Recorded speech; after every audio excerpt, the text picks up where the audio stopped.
Hey guys, I'm Amy and I'm coming at you today to do a quick little video about furniture flipping to answer a question I get a lot from people, which is, what am I supposed to do if I live in like a really small market or out in the middle of nowhere, and how am I supposed to flip furniture? It's something I really want to do, but there's not like enough people out here and there's not a big city nearby, so how can I get into furniture flipping? We're going to explore that. We're going to talk about some possible options for you, what might work, and just to kind of get you thinking about what might work for you.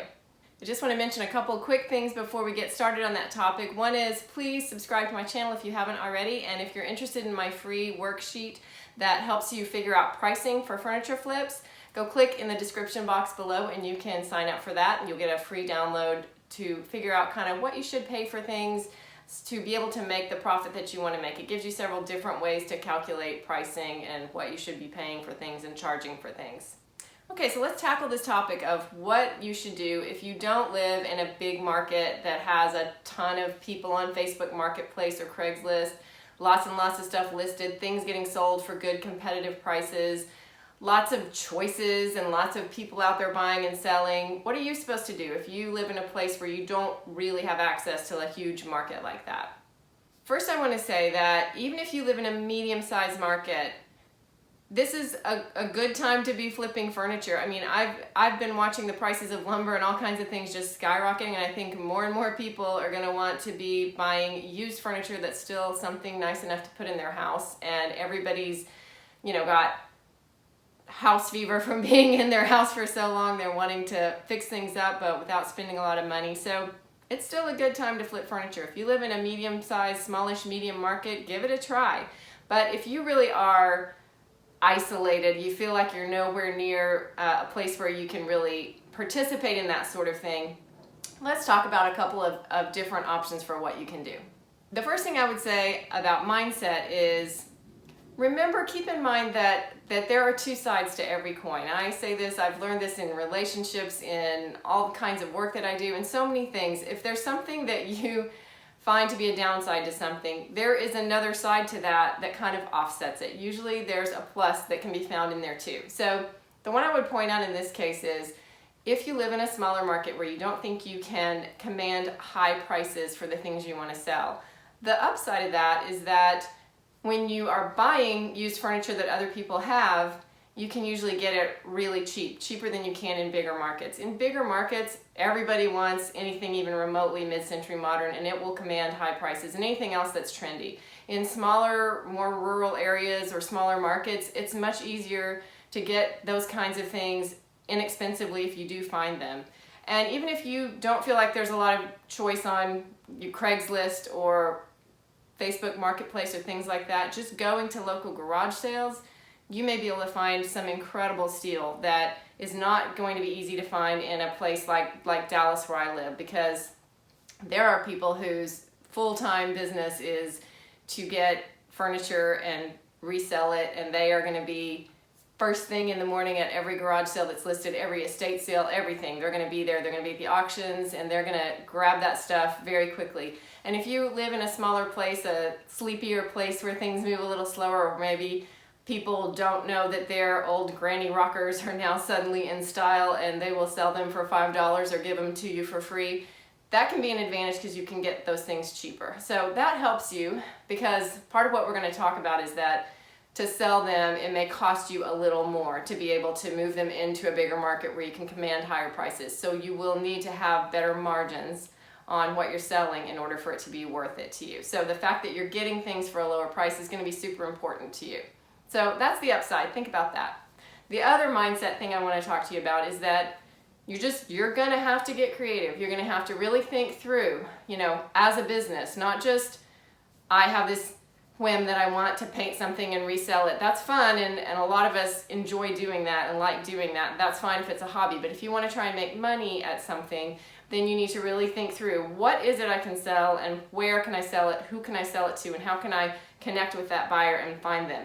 And you may need to think through whether that's going to be big fancy pieces or small pieces that are easy to get to these people, and where are you going to find those people, and how are you going to sell to them. So think it through until you get a strategy that you think is going to work, and then give that a try.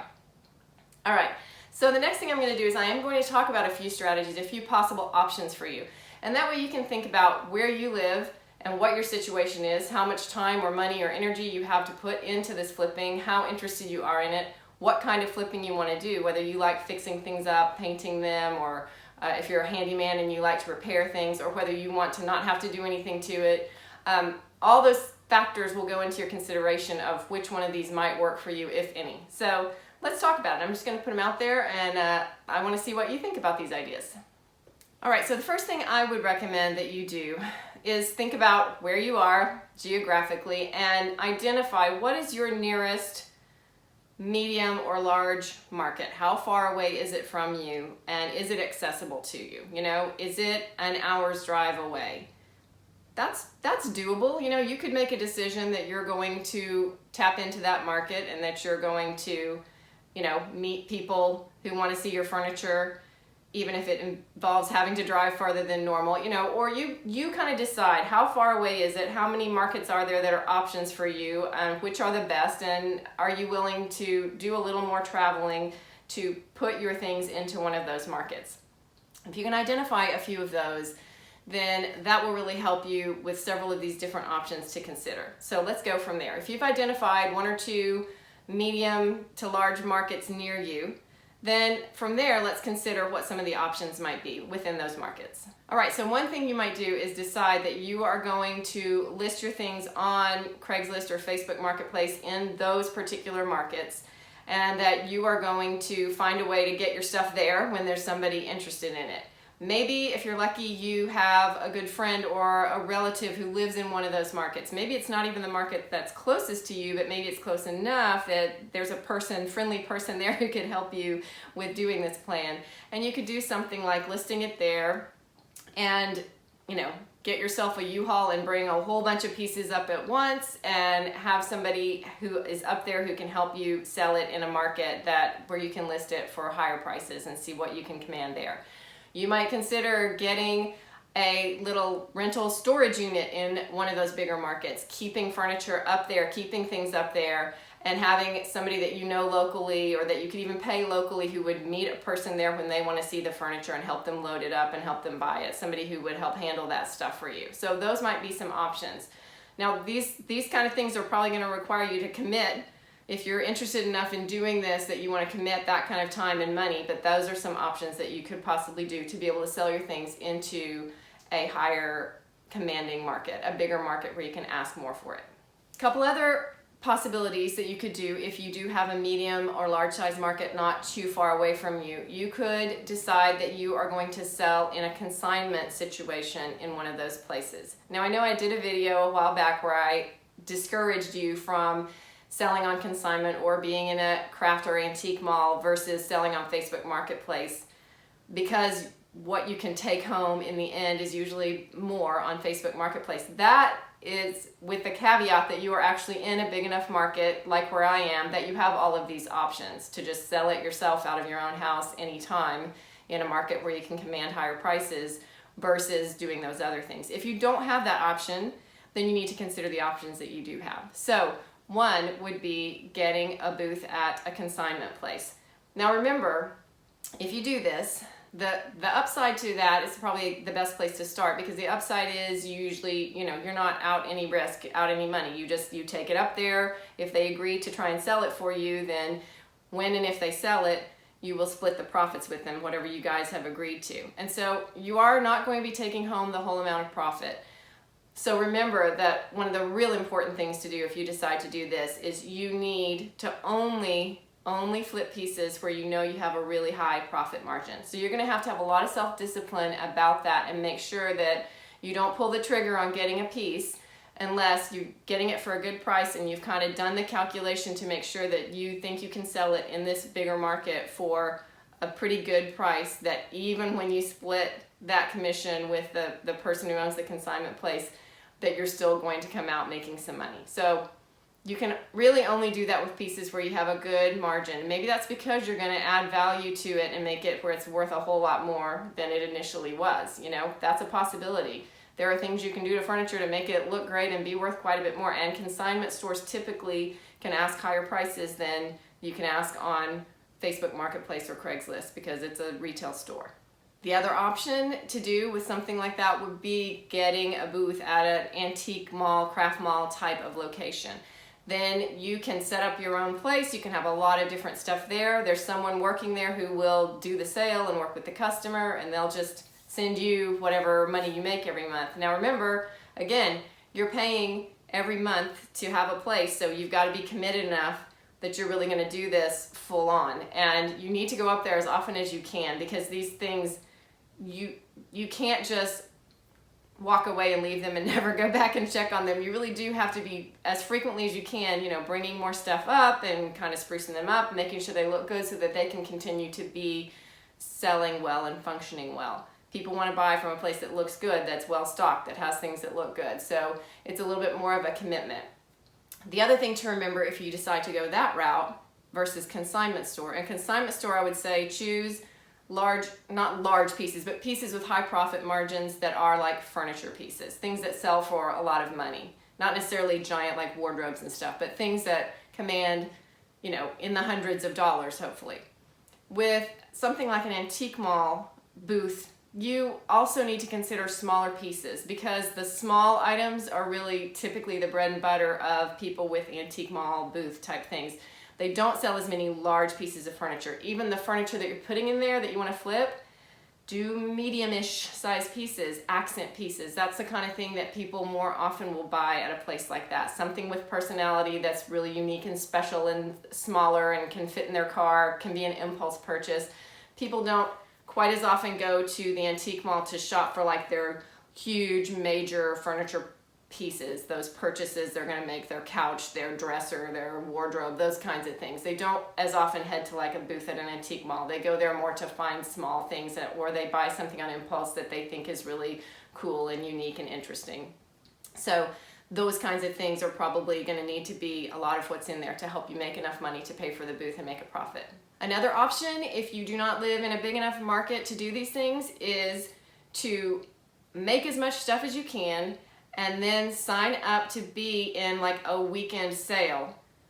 Get as much stuff together as you can when you're working in your own place and hopefully buying these great bargains because you're out in the middle of nowhere, and then sign up to do a sale, either something like here in North Texas and East Texas, actually, we have Canton First Monday trade days. And so if there's a place like that where there is a flea market or trade days once a month or once a quarter or whenever they do it, you might sign up for something like that. You might sign up for, I've mentioned vintage market days because that one happens in a lot of different cities. And if you redo furniture, that might be a thing that would work well for you. Also, in the case of something like that, have some small items. Don't just do all giant furniture. You've got to have some small things to sell in order to make enough money at something like that. But any of those kinds of things, even if you're in a group where they have like a big group parking lot sale, kind of like a garage sale, but just like a big group one that gets a whole lot of people to come to it. You could go and do one of those in, you know, on a weekend in a town that's not the town you live in, but close enough that you're going to bring a whole bunch of stuff and sell all that you can in one weekend. So that's another possibility that you could do. And then finally, one thing to consider, if none of those sound like they'll really work for you, is you can sell it yourself to more of a national market and ship it. You can actually sell furniture and ship it. You can sell it on Etsy, you can sell it on eBay, you can even sell it on some more expensive sites like Cherish, spelled C-H-A-I-R-I-S-H. They do more like up-end, higher-end vintage furniture. If you can find pieces like that, that's the kind of place you can sell them for a premium. And people do ship furniture all over the country. I would recommend you look into something called U-Ship, the letter U, ship, and it's almost like eBay, like an auction site for people who will do shipping for you. So you put in what you want to ship and somebody, you know, finds you and agrees that they'll do it. It's kind of like Uber for shipping. So those are possibilities. Now, if you're going to do something like that, it needs to be something that's going to sell for enough money to be worth it to ship to some other area of the country. And it needs to be something that's special enough, unique enough, and interesting enough that somebody would be searching for that and would agree to buy it and ship it from some other part of the country, not just something they could easily find locally. So keep that in mind. But those are possibilities. All right, in the end, it is easier for people who live in bigger markets to just be able to start flipping furniture just to kind of try this or that and see if it works. And if you live in a smaller place where you don't have access to some of those things, it's going to be a little more work to come up with a strategy and to test it and give it a try and see if it works for you. But in the end, I do think there are some options for you. There are some strategies that could work. So I would love to hear in the comments anybody who has tried other things and what you've tried, what you think will work, or what feedback you have for me about these ideas. I'd love to hear about it. I get a lot of questions about flipping. There are a lot of people who want to get into it and they're not sure how. So I want to encourage all of you, and I would love to have a conversation with any of you about your journey and where you are and where you want to be and what you're trying. Thanks a lot for watching. See you next time.